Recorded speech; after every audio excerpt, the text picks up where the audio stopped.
আমি আগে বলেন দিবেন, হুজুর দেওয়ার মতোই অবশ্যই দিব। তো দেওয়ার মতো দিয়ে কিন্তু চাই না, কত বলেন ইনশাল্লাহ আমি দিব।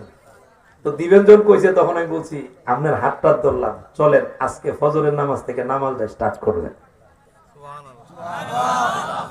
সাথে সাথে লোকটা চোখের পানি ছেড়ে দিছে, চোখ দিয়া পানিগুলো ছেড়ে দিয়ে উনি বলতেছেন, হুজুর আমি জীবনে ঈদের নামাজও পড়ছি না।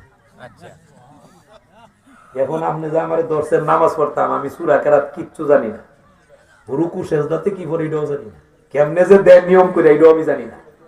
স্বাভাবিক না? তখন আমি বললাম অসুবিধা নাই, আপনি আমার সাথে চলেন, দেখা দেখা এখন খালি দিতে থাকেন, আর আসতে দিলে আমি কিছু সূরা কেরাত শিখাবো ইনশাআল্লাহ। এরপরে হাতে দুইটা ফজরের নামাজে নিচ্ছি। লোকটা আবার একটা কথা বলছে, আপনি যদি আমার নিয়ে যান, নামাজের পরে যে সময় আসবেন ফর্সা হইতো না, বেড়া বেড়ি যারা দেখবো সবাই দেখেন হাসাহাসি করবে।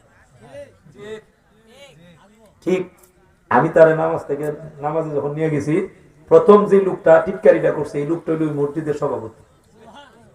নাউজুবিল্লাহ কোন এই লোকের আপনি পিছের দিকে চাই, কিরে তুই কেমনে আইলি, আজ সূর্য কোন দিক দিয়ে উঠছে, বেজার লাগছে নি? এই লোকে কিন্তু আমার আগেই বলছে। আমি তখন বললাম চাচা আমি আনছি। ও চেষ্টা করে দেখতারে, ঠিক তো না, এটা হইলো আমারে বলছে। আমি বলি চাচা কিছু কইেন না, চাচা আসছে আসুক না, আসতে দেন না। যাক নামাজ শেষ, ঠিক ফর্সা যখন হয়েছে, যখন যাওয়া শুরু করছি, ঠিক ওই বেড়া বেড়ি যা উইলে মাথা টুপি দেখছে, সবাই হাসাহাসি করতেছে।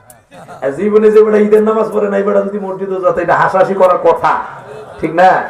আমি ওনার ফিটের মধ্যে হাতায় বলছি, ভাই আল্লাহ আল্লাহ রসুলের মহব্বতে বলি, তাদের কথায় তাদের হাসাহাসিতে আপনি বিরক্ত হয়ে ইনশাল্লাহ সফলতায় পৌঁছতে গেলে এগুলা লাগবে। যাই হোক, নামাজ ধরছে, তখন ঘরের ভিতরে যে আসরটা বসতো, এই আসরটা 3 দিন পরে, 3 দিনে নামাজে যাওয়ার পরে আমি সব অর্থে তারে নিয়ে যাই।